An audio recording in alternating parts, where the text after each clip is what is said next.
Bonsoir à tous, ravi de vous retrouver sur Canal Algérie dans votre espace économique, l'Heure Éco. L'Heure Éco qui se déplace à la SAFEX à l'occasion de cette 21e édition du Salon international de l'agriculture, de l'élevage et de l'agro-industrie. En termes de chiffres, ce sont près de 600 exposants qui participent, 29 pays, 30 000 visiteurs attendus. Il sera question d'innovation dans le secteur agricole. Lors de cette émission, le salon abrite pour la première édition d'Africa Agrofood et Jaza Aqua. Le Sénégal est l'invité d'honneur. Nous allons vous parler ce soir de sécurité alimentaire, d'exportation de nos produits agricoles vers l'étranger. Nous allons vous parler également d'assurance de récolte et d'économie bleue avec mes trois invités. Mohamed Haouchine, vous êtes expert référent pêche et aquaculture, projet économie bleue Algérie, dont le bénéficiaire principal est le ministère de la Pêche et la Production halieutique. Nous allons parler de tout cela en détail dans un instant. Hamza Malik, vous êtes directeur central chargé des risques agricoles au sein du GIG Algéria. C'est une société de droit algérien spécialisée dans les assurances agricoles. Vous commercialisez des solutions assurantielles. Nous allons parler longuement de cette thématique. Bessaoud Omar, vous êtes membre du groupe de réflexion Filaha Innov. Vous êtes professeur d'agronomie à l'Institut méditerranéen d'agronomie de Montpellier. Il sera question de sécurité alimentaire avec vous, mais également de d'autres questions. Mais avant tout cela, je vous pose cette première question. L'importance, monsieur Bessaoud, vous qui êtes expert dans ce domaine depuis des années, d'organiser des salons internationaux pour réunir les experts, pour réunir aussi les pépites en matière d'innovation. Quel est l'intérêt donc? Quel est l'intérêt? C'est comme dans de nombreux pays, l'organisation d'expositions ou de foires agricoles constitue un moment important pour faire le point de l'état de la situation et donner également une image de l'état de l'agriculture, l'état des techniques, des innovations, également d'identifier les entreprises qui travaillent en lien avec le secteur agricole ou le secteur agroalimentaire, également, enfin, d'approfondir les relations de coopération, que ce soit avec nos voisins africains, mais aussi avec le reste du monde. L'Algérie agricole a des choses à montrer, mais aussi des choses à partager avec le reste du monde. Et donc, je pense que les foires, telles qu'elles sont organisées de par le monde, sont le moment privilégié d'un bilan de l'état de nos agricultures, de l'état de notre alimentation et de nos industries. Très bien. Hamza Malik, voilà, c'est le moment, le moyen de faire le bilan, de réunir les experts dans le domaine, mais également retrouver des partenaires aussi. Vous qui êtes à la tête aujourd'hui d'une entreprise qui propose des assurances. Je vous remercie pour l'invitation. Toutefois, j'apporte juste une petite précision. C'est-à-dire GIG Algeria commercialise l'ensemble des produits d'assurance, y compris les risques agricoles. Et notre présence aujourd'hui au sein du salon, c'est pour présenter toute la gamme qui concerne les risques agricoles. Donc c'est ça, l'assurance bien sûr agricole doit avoir sa place et doit être considérée à sa juste valeur puisqu'on parle de patrimoine, de sauvegarde de patrimoine et on parlera tout à l'heure probablement sur la sécurité alimentaire et tout ça.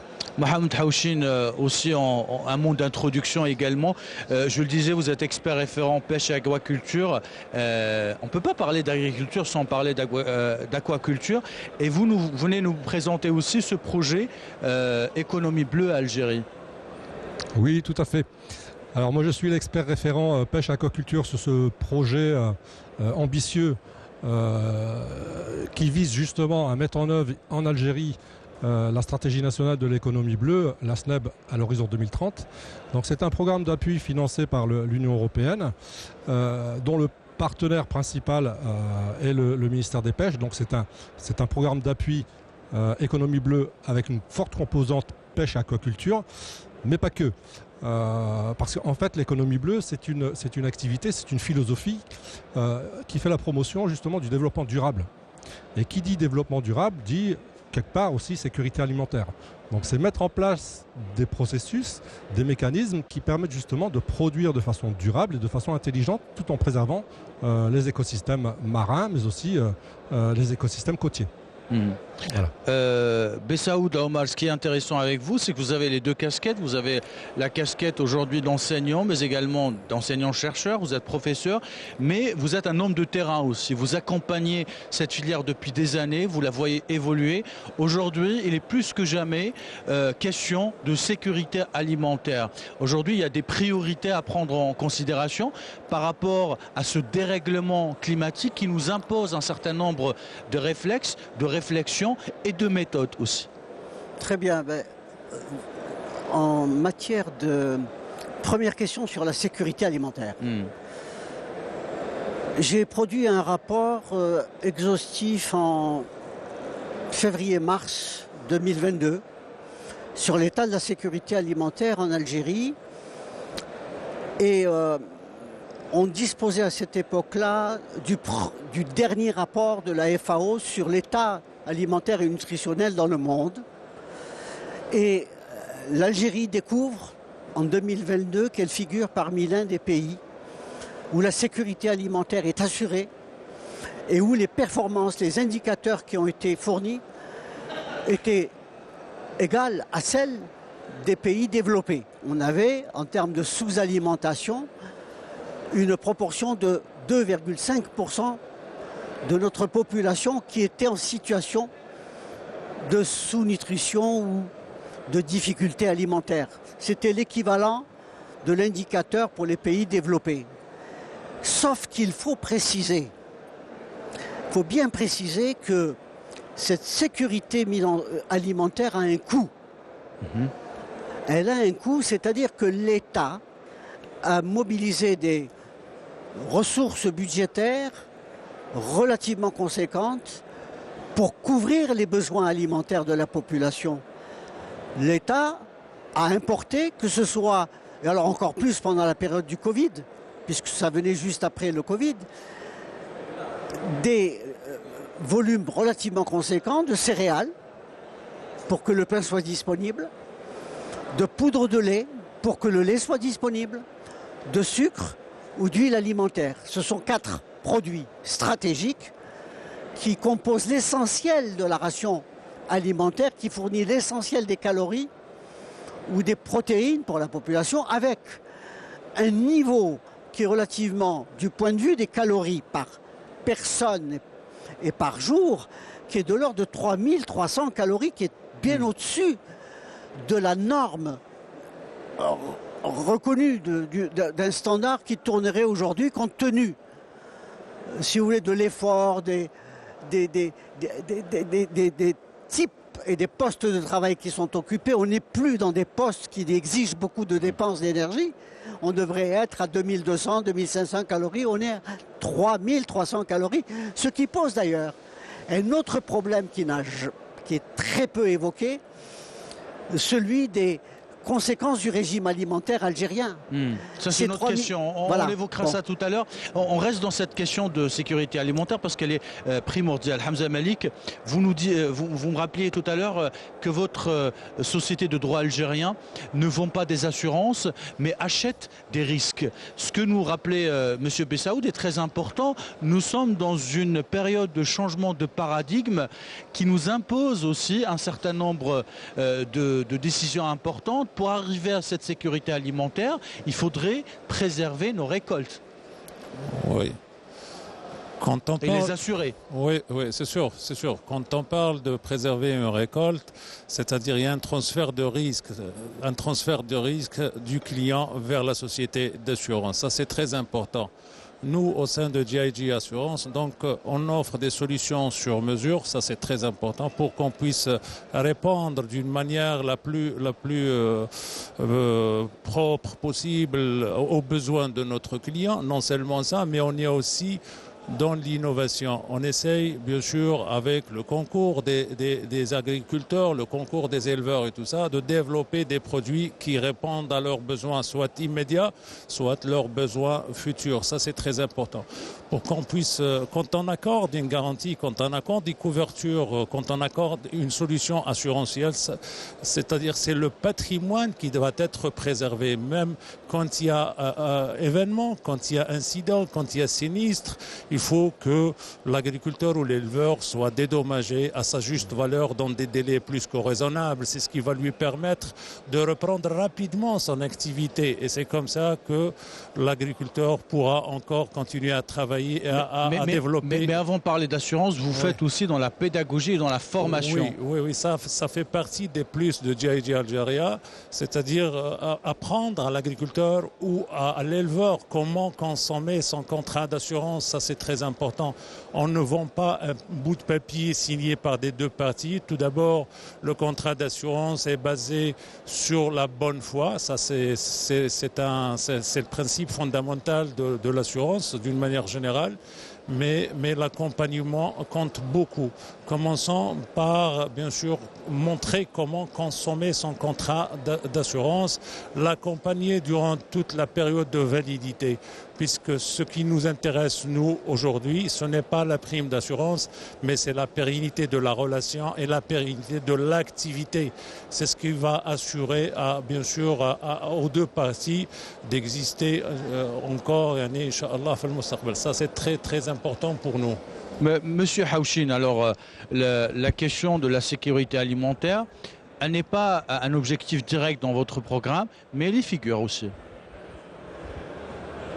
C'est pas un objectif direct, mais c'est quand même une finalité en soi. Parce que si on parle de développement durable, automatiquement, on met en place une activité économique durable et qui va justement, comme son nom l'indique, permettre justement une certaine sécurité alimentaire.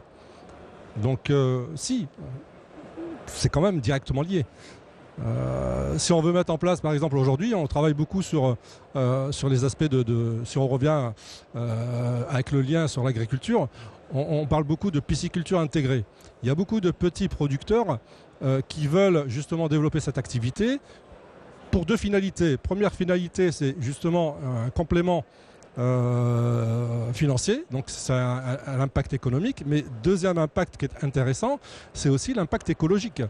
Parce qu'au lieu d'utiliser des engrais chimiques artificiels, là on va utiliser des engrais naturels qui sont les produits des excréments des poissons, et quelque part c'est une manière de préserver nos sols et d'assurer une certaine durabilité.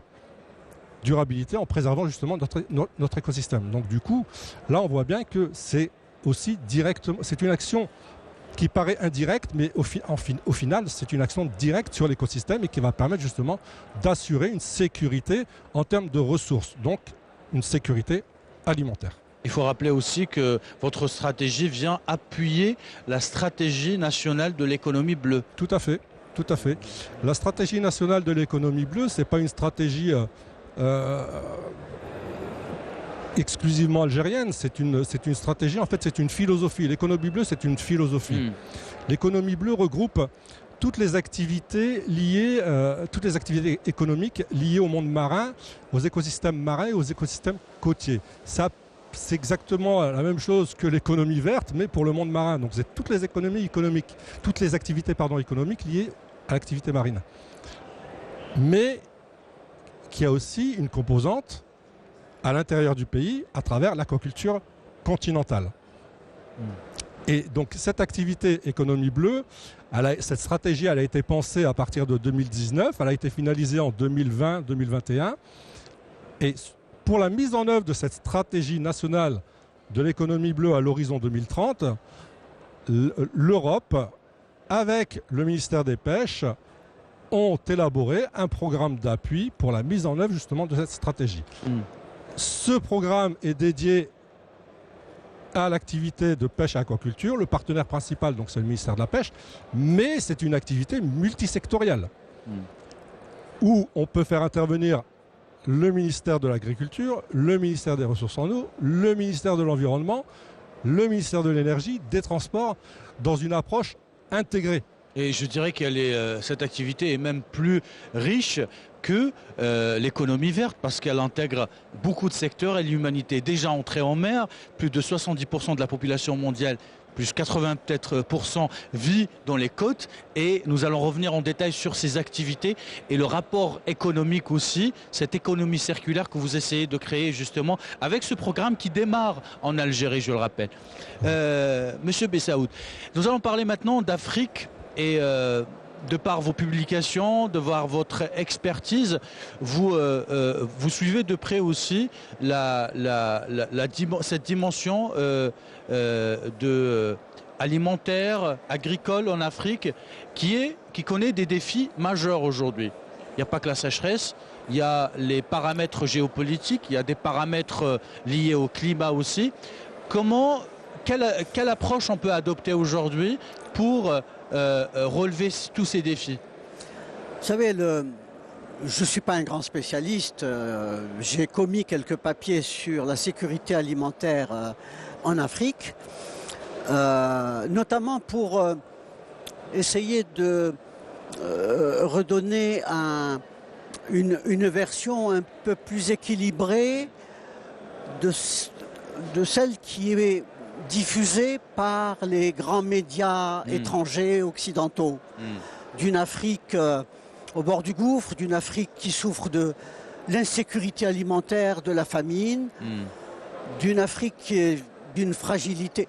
Oui, il y a effectivement des éléments, mais l'Afrique est un continent d'une grande vitalité qui a des atouts, qui a des ressources à la fois. Le tableau n'est pas forcément noir comme non, on essaie de le présenter. Tout n'est pas noir, bien au contraire. Je peux vous dire, par exemple, au moment de la période du Covid, comme la crise ukrainienne, quel était le discours? L'insécurité alimentaire, et c'est l'Afrique. Or, que ce soit pendant la période du Covid, ou même après la crise ukrainienne, après le mois de mars, avril, qui était d'ailleurs une espèce d'approche ou de discours qui était complètement déformé, puisqu'à cette époque-là, la question ukrainienne, c'était d'exporter son maïs, c'était pas le blé, la campagne commerciale pour le blé était quasiment achevée, c'était le maïs pour l'Europe, c'était pas le blé pour l'Afrique. Ouais. Et l'Afrique, lorsqu'on prend le volume des importations, ne serait-ce que de l'Afrique de l'Ouest, c'est moins que l'Afrique du Nord réunie, ou l'Algérie à elle seule. Donc c'est des quantités. Et puis il y a une paysannerie, certes, les zones de conflit, les zones d'insécurité alimentaire en Afrique. En fait, on a les mêmes problèmes là. Le changement climatique, c'est vrai. On a le défi géopolitique, c'est vrai. Mais le problème, c'est les conflits politiques et les crises et les violences sociales en Afrique qui créent de l'insécurité. Les poches d'insécurité alimentaire en Afrique, c'est les espaces d'insécurité politique. C'est là où il y a des guerres civiles, c'est là où il y a des conflits alimentés pour d'autres raisons que ceux qui concernent les intérêts de l'Afrique. Ça, il faut bien l'avoir en tête. Ouais. L'Afrique produit du mil, produit du sorgho, produit des céréales, produit du riz. La paysannerie, elle est d'une importance, notamment la petite paysannerie africaine. Elle réussit à assurer la sécurité alimentaire de leur ménage et de leur territoire, voire de consolider la sécurité alimentaire au niveau de leur pays. Donc, c'est un atout que nous avons, que l'Afrique a, et évidemment, pour autant que l'on éloigne tous ces conflits politiques qui ne concernent pas l'Afrique, mais qui ont un impact sur la sécurité alimentaire et la sécurité des approvisionnements. Voilà. Hamza Malik, c'est très important ce que disait M. Bessaoud à l'instant, mais j'ai envie de vous interroger sur une autre question, sur les formules que vous proposez en matière d'assurance. Parmi ces formules, vous avez des formules qui concernent l'aquaculture, pour faire le lien avec ce que disait M. Hauchin il y a un instant, inshore, offshore. Vous assurez toutes ces formations, toutes ces assurances ou ces formules à vos clients, mais bien d'autres formules aussi. Oui, nous commercialisons bien sûr l'ensemble des branches liées à l'activité agricole d'une manière générale, soit pour l'élevage ou pour les cultures, l'arboriculture, l'élevage avicole et ainsi de suite. Et bien sûr, tout ce qui touche à l'élevage aquacole, soit en offshore, soit en inshore, avec une formule assez complète, on estime assez complète pour le moment.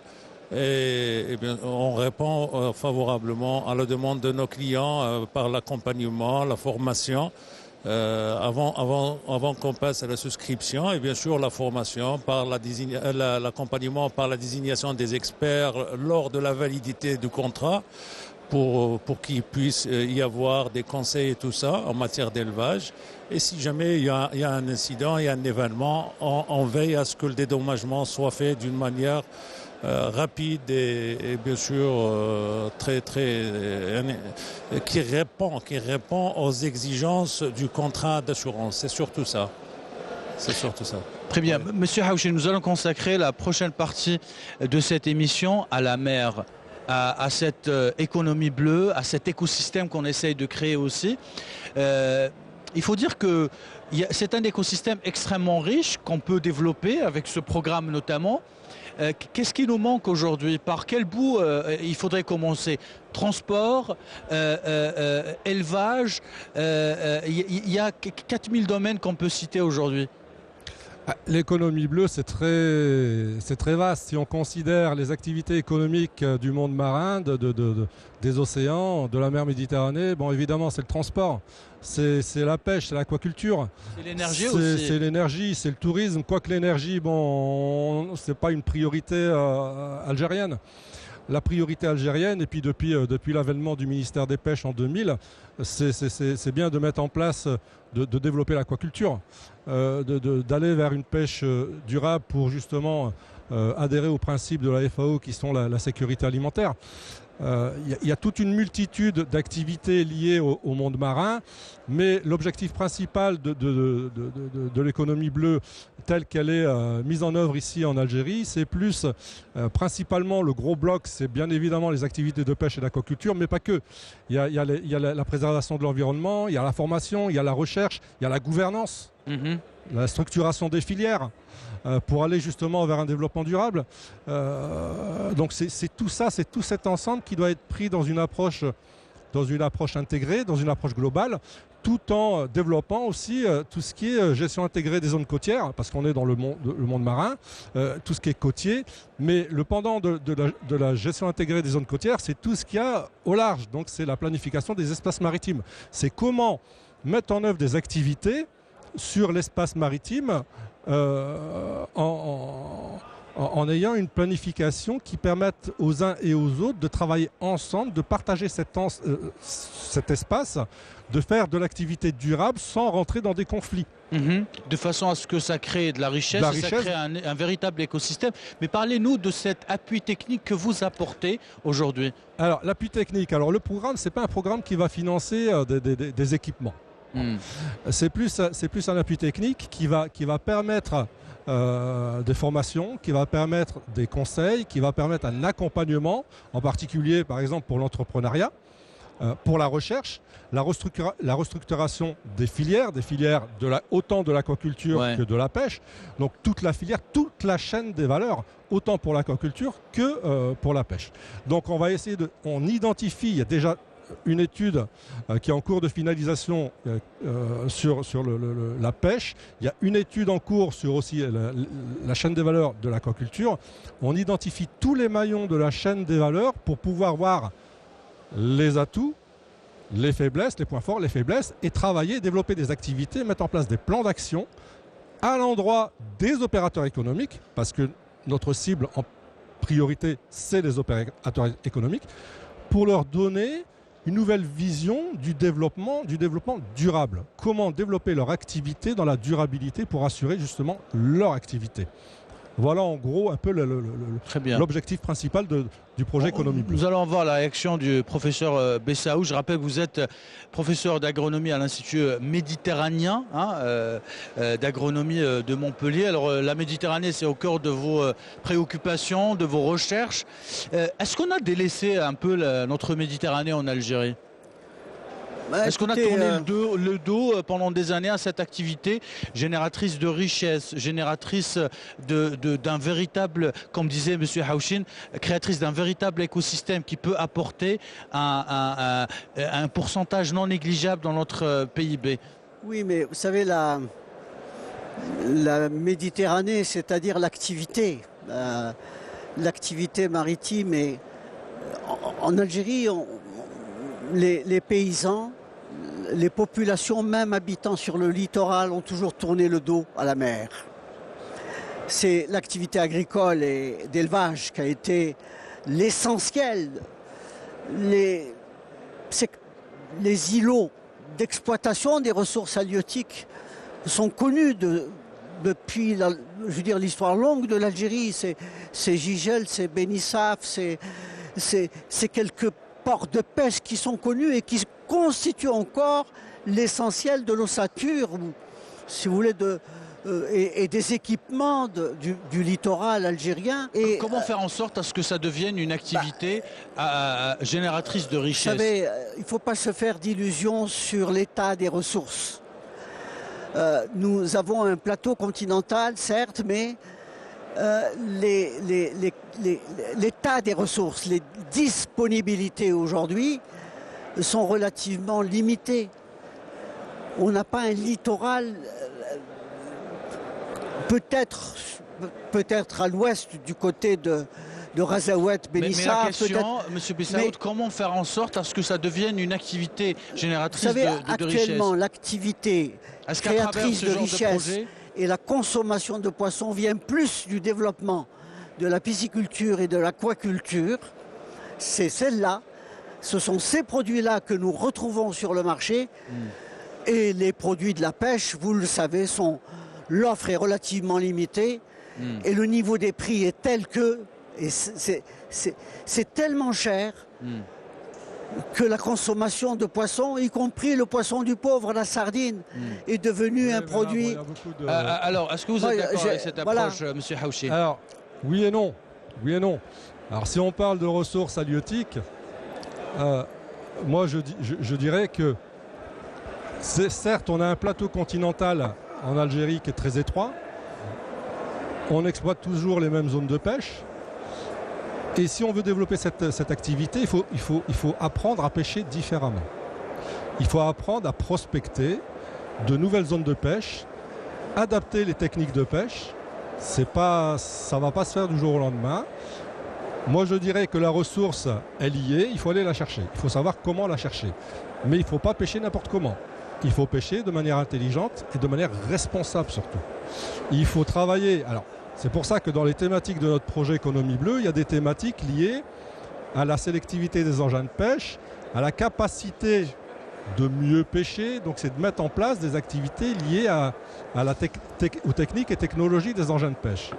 Donc, il faut sortir de cette approche de gain, parce que le monde de la pêche, quand vous voyez les prix pratiqués du poisson et on vous dit qu'il n'y a pas de poisson, il faut pêcher différemment. Il faut adopter de nouvelles pratiques, de bonnes pratiques vers la pêche durable. Et pour ça, il n'y a pas 36 000 solutions. Pour ça, il faut développer la formation, il faut développer la recherche, surtout les technologies des pêches. Il faut développer effectivement l'aquaculture, mais l'aquaculture en soi telle qu'elle est pratiquée, ce n'est pas viable. Il faut pratiquer de manière durable. On va pas se lancer dans une aquaculture, on va dire à tel endroit, on va mettre 8 cages ou 16 cages ou 24 cages, si ce n'est pas contrôlé, si ce n'est pas scientifiquement, techniquement contrôlé, si ce n'est pas dans une approche de durabilité. Il faut faire attention. Si on ne crée pas aussi des conflits d'usage, parce que c'est bien, on va donner des concessions en mer, mais quid de l'activité principale ici en Algérie, qui est la pêche artisanale. Le pêcheur artisanal, il va aller pêcher où? Donc tout ça doit se faire de manière concertée, une approche justement systémique où on prend en compte tous les facteurs, tous les acteurs du secteur de la pêche pour pouvoir justement développer une activité pérenne et une activité durable qui va assurer la sécurité alimentaire. Hamza Malik, ce que disait M. Houchin, c'est cette approche systémique, elle est intégrée dans votre réflexion. On parlait tout à l'heure, on parlait de la question de la formation et de la pédagogie pour les personnes qui viennent souscrire à une assurance chez vous. Oui, oui. Nous considérons la formation et l'accompagnement pour montrer comment consommer un contrat d'assurance. Ça, c'est primordial, c'est important. Donc, c'est beaucoup plus un devoir de la part de l'assureur. Donc, sensibiliser, continue toujours à sensibiliser toujours le client et tout ça sur l'importance de l'assurance, des garanties et tout ça, et essayer en même temps de déceler, de découvrir quels sont les besoins latents pour qu'on puisse, nous, autant qu'assureurs, préparer et offrir des garanties qui vont répondre à ces besoins-là, puisque parfois, il y a beaucoup de besoins, mais quand il n'y a pas le contact avec l'agriculteur ou l'éleveur d'une manière générale, on a du mal. C'est la raison pour laquelle on accorde beaucoup d'importance, nous, au sein de GIJ, pour qu'il y ait une relation directe, un contact direct, même on se déplace au niveau des fermes et tout ça, pour qu'on puisse savoir réellement quels sont les besoins de l'agriculteur et de l'éleveur d'une manière générale, y compris les pisciculteurs et tout ça. Donc ça, pour nous, c'est une évidence. Très bien. Monsieur Bessaoud, parlons d'avenir maintenant. Et quelles sont les priorités aujourd'hui pour assurer cette sécurité alimentaire et aller vers l'exportation? Vous savez, d'abord il faut essayer de corriger le récit, le discours qui est développé autour de l'état de nos ressources naturelles. Il faut savoir qu'avec l'évolution d'une population qui est aujourd'hui autour de 46 millions, on est plus 9 millions ou 11 millions du début de l'indépendance. Et les ressources naturelles sont restées, on est à 8,5 millions d'hectares.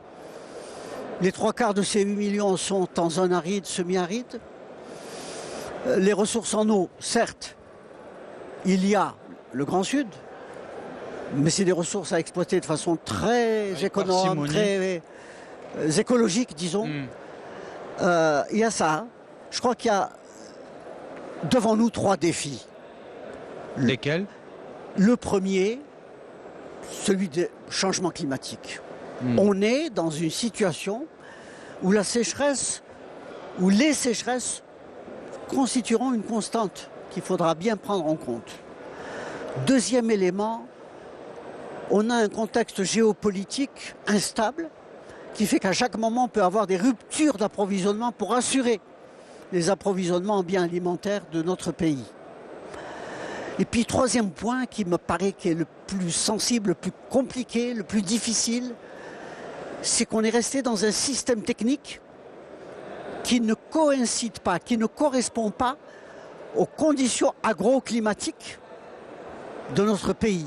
On est sur un modèle qui certes s'applique sur les zones irriguées, engrais, itinéraire, tout ce qu'on voudra, mais qui ne peut pas s'appliquer sur l'agriculture pluviale, qui est la part la plus importante de notre agriculture. Et ce système technique inspiré des zones tempérées depuis longtemps ne colle plus. Toutes les politiques, l'Algérie depuis 60 ans a des discours sur l'intensification de tels secteurs et notamment des céréales, mais on n'arrive pas à décoller parce que les ressources, parce que du point de vue des techniques, nous n'avons pas encore, du point de vue de la recherche, encouragé la recherche à mettre en place un référentiel qui puise dans les savoirs paysans, qui puise dans l'agroécologie moderne, qui puise dans les connaissances les plus avancées. Voilà. Très bien. Il y a ce troisième point sur lequel... Alors, sur comment assurer la sécurité, peut-être qu'on reviendra tout à l'heure là-dessus. Monsieur Houchin, est-ce que vous êtes... je ne vous demande pas si vous êtes d'accord, mais je vous demande surtout comment intégrer l'innovation dans le projet que vous pilotez aujourd'hui. Nous avons une thématique liée à la recherche et l'innovation. C'est justement de pouvoir promouvoir les travaux de recherche et les travaux surtout innovants.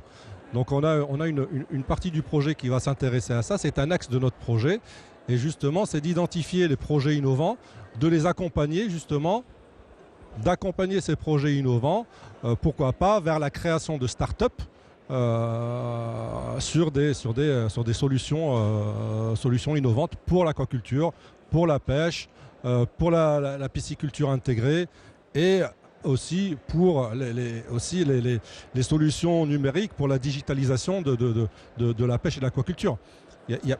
Je vous dis, le projet Économie Bleue, ce n'est pas que l'activité proprement dite de la pêche et de l'aquaculture, mais c'est tout ce qu'il y a autour, c'est tout l'écosystème. C'est aussi le développement du numérique, c'est de développer des outils qu'on peut avoir sur le smartphone pour aider, par exemple, le pêcheur à mieux se géolocaliser, pour aider le pêcheur à communiquer et se mettre en réseau avec d'autres pêcheurs, pour organiser aussi les réseaux des aquaculteurs. Enfin, il y a plein d'aspects liés justement à cet écosystème de l'économie bleue qui permet justement d'aller vers des solutions innovantes, de promouvoir justement l'innovation, de mettre en lien la recherche avec le secteur économique, parce que c'est ça qui fait défaut. Certes, le secteur de la pêche et de l'aquaculture en Algérie dispose d'un centre de recherche, mais il faudrait que ce centre de recherche, on puisse lui donner les moyens de justement mettre en œuvre, de valoriser ces travaux de recherche pour des applications innovantes et des applications concrètes qu'on peut développer grâce à des industriels algériens. Très bien. Monsieur Malik Hamza, l'innovation est au cœur de tout. Alors on vient de le voir, on parle d'innovation en termes d'assurance aussi aujourd'hui. Quelle est la part de taux d'intégration dans les solutions que vous proposez aujourd'hui, que ce soit à travers la formation ou à travers les partenariats que vous avez de créer avec vos clients? Bon, on est dans l'innovation et qui dit innovation, donc on ne doit pas négliger le chapitre technologie et tout ça. Donc c'est très important pour nous, puisque quand on se dit qu'il faut offrir des solutions sur mesure, les solutions sur mesure, on ne peut pas les offrir si on n'a pas toute la donnée. Et la donnée, bien sûr avec détail, ne peut s'offrir à nous qu'avec implication de la technologie et tout ça. Donc il y a beaucoup de façons pour nous, pour qu'on puisse réellement accompagner et innover bien sûr avec l'intégration de tout type d'intelligence artificielle sur système ou autre chose. Donc on est sur pas mal de projets, Inch'Allah, qui vont révolutionner le secteur des assurances dans un futur proche. Merci beaucoup. On fait un dernier tour de table. On commence avec vous, Monsieur Hawchin, pour parler du décollage de ce projet qui va probablement, d'après ce qu'on voit sur votre site web, qui va changer la façade maritime algérienne. C'est ambitieux. L'idée, c'est de contribuer au changement, d'apporter la pierre à l'édifice pour changer les habitudes, aller vers du développement durable, des activités durables. On est en pleine phase de préparation, d'identification des activités, de planification, de mise en place des plans d'action, autant pour l'aquaculture que pour la pêche, mais aussi pour la recherche scientifique, pour l'innovation, pour la gouvernance, la structuration des filières, l'entrepreneuriat, la création de micro-entreprises, mais avec une approche de développement durable, bien évidemment, c'est le point fort de notre projet, c'est l'essence même de notre projet, c'est le développement durable, c'est le développement responsable et durable. Et je dirais qu'on est là pour 4-5 ans jusqu'en 2025 et j'espère qu'à terme, on aura pu faire changer les choses et on aura pu mettre en place des activités pérennes dans le sens du développement durable et de la sécurité alimentaire. Très bien, merci beaucoup. Monsieur Bessaoud, comment vous voyez l'avenir en matière, notamment l'intégration de cette innovation qui est en train de changer la donne, que ce soit en agriculture ou... Plus que jamais, je veux dire, face aux défis dont j'ai parlé, par exemple le défi climatique, quelles sont aujourd'hui les mesures d'adaptation, y compris donc les techniques, les instruments, les recherches à mettre au service de l'agriculture pour faire face à ce défi. Comment, par exemple, du point de vue de la recherche agronomique, orienter cette recherche pour soulager cette question qui concerne les zones pluviales, les zones arides, les zones semi-arides. Ne pas s'occuper uniquement des zones irriguées où c'est facile, où il n'y a pas de problème de transfert de technologie. Ça, c'est vraiment l'innovation. Il y a des innovations, il y a aussi des innovations institutionnelles. Il y a des transformations à faire au niveau de l'environnement pour accompagner les agriculteurs, pour, si vous voulez, identifier toutes les contraintes et donc participer aux solutions locales. Et puis, je pense que du point de vue de l'avenir, je pense qu'il faut identifier les produits sur lesquels nous avons une prise réelle. Nous pouvons, à moyen terme, résoudre la question du blé dur. Les approvisionnements en blé dur, nous ne serons plus obligés d'importer nos 4 ou 5 millions de tonnes. C'est ce que nous importons aujourd'hui. Enfin, un peu moins, pardon. Beaucoup moins 1 ou 2 millions de tonnes de l'étranger. L'Algérie peut, elle a... Et le blé dur, c'est quand même... c'est la semoule, c'est le couscous, c'est les pâtes alimentaires, c'est des produits, je veux dire. Il y a deuxième élément où on est les légumes secs, qui font partie du régime alimentaire et qui apportent, du point de vue calorique, et surtout des protéines importantes et améliorent le régime alimentaire. Il y a la pomme de terre qui constitue aujourd'hui un élément du régime alimentaire des Algériens et sur lesquels, voilà, 3 éléments, pour essayer d'assurer un minimum de souveraineté alimentaire à notre pays. Non, puis assurer complètement la souveraineté alimentaire, évidemment c'est ça l'objectif. Le lait, la sécurité alimentaire sur le lait est possible. Oui, je vous ai posé la question sur l'innovation. Même question sur l'innovation, l'intégration de l'innovation comme solution pérenne. L'innovation, bien sûr, comme solution pérenne. Si on n'innove pas, on est appelé à disparaître. Donc, qui dit innover, dit bien sûr répondre à des besoins, soit aux besoins immédiats ou aux besoins futurs. On doit anticiper, on doit avoir de l'imagination pour répondre aux besoins futurs de nos agriculteurs, de notre agriculture d'une manière générale. C'est le seul garant, puisque si on dit marché des assurances, il faut qu'il y ait un marché des assurances assez fort c'est-à-dire à ce moment-là, c'est à ce moment-là que l'économie d'une manière générale va se porter comme il faut. Mais dans un marché des assurances qui est fragile, l'économie ne va pas être approvisionnée d'une manière convenable. Il va y avoir manque, bien sûr, des liquidités et tout ça. Et ça ne va pas permettre, bien sûr, aux investisseurs d'avoir des crédits, ainsi de suite. Donc, si on veut une économie forte, une économie qui va accompagner le développement, qui va nous assurer, bien sûr, tout ce qui touche à la sécurité alimentaire. Donc il nous faut un marché des assurances assez fort, avec des acteurs assez forts pour qu'on puisse répondre soit aux besoins de la population actuellement. Il faut que dans notre lexique, le mot assurance et assureur, c'est-à-dire devienne c'est-à-dire une expression qu'on va utiliser. Il ne faut plus que l'assureur soit mal vu, tout ça c'est faux.